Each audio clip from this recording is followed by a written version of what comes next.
Hello everyone, welcome back to NutriZoo Learning. In our previous class, we learned how protein digestion begins in the stomach with the help of HCl, pepsin and renin.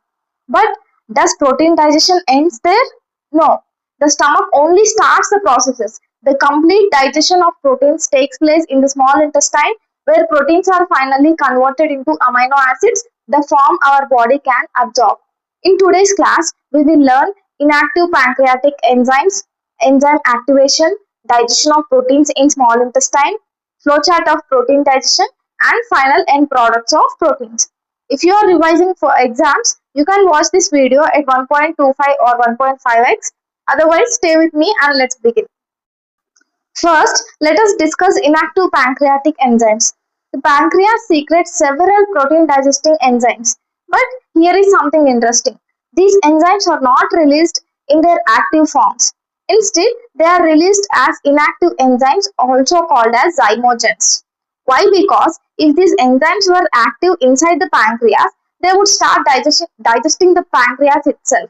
So, to prevent this, the pancreas releases them in their inactive form.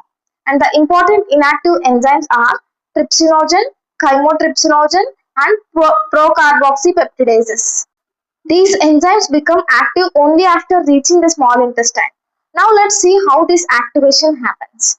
Let us discuss the activation of trypsinogen. Trypsinogen is an inactive enzyme. When it enters into the small intestine, it comes in contact with an enzyme called enterokinase, which is secreted by an intestinal mucosa.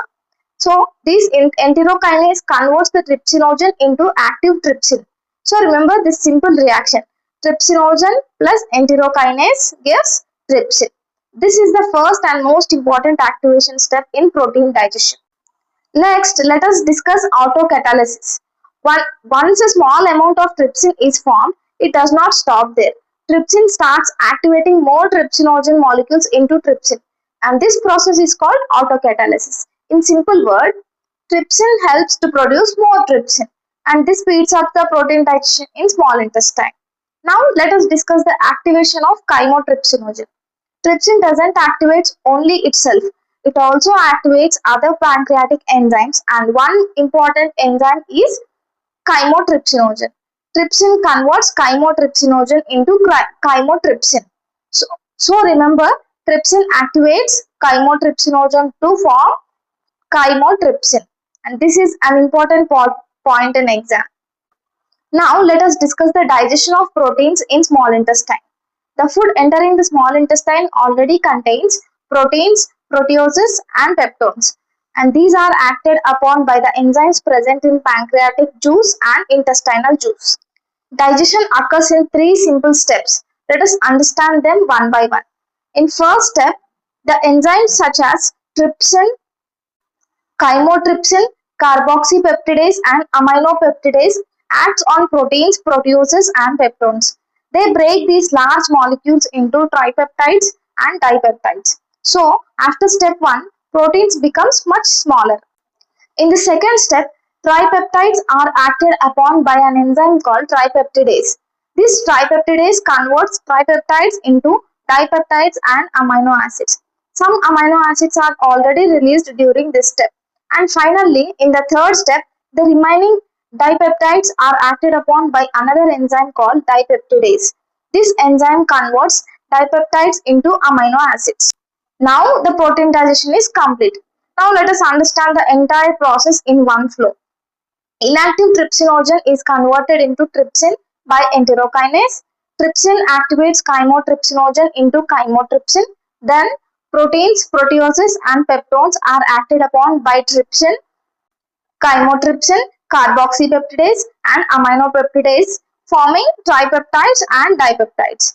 Next, tripeptidase converts tripeptides into dipeptides and amino acids, and finally peptidase converts dipeptides into amino acids. This completes the protein digestion. Now let us discuss the final end product of the protein digestion. The final end products formed in the small intestines are amino acids. These amino acids are absorbed through the intestinal villi into the bloodstream. Once absorbed, they are transported throughout the body. Our body uses amino acids for growth, tissue repair, enzyme production, hormone synthesis, building muscles and body proteins. That's why proteins are considered as the building blocks of the body. Now let us quickly revise the concept. The pancreas secretes inactive enzymes, trypsinogen, chymotrypsinogen and procarboxypeptidases. Enterokinase activates trypsinogen into trypsin. Trypsin activates more trypsinogen by autocatalysis and also activates chymotrypsinogen. Protein digestion occurs in 3 steps, producing tripeptides, dipeptides and finally amino acids. And the final end product of protein digestion is amino acids. So, although protein digestion begins in the stomach, it is completed in the small intestine with the help of pancreatic and intestinal enzymes. So, always remember one important exam point. Final end product of protein digestion is amino acids. Thank you for learning with NutriZoo Learning. If you found this video helpful, don't forget to like, share and subscribe. I'll see you in the next class.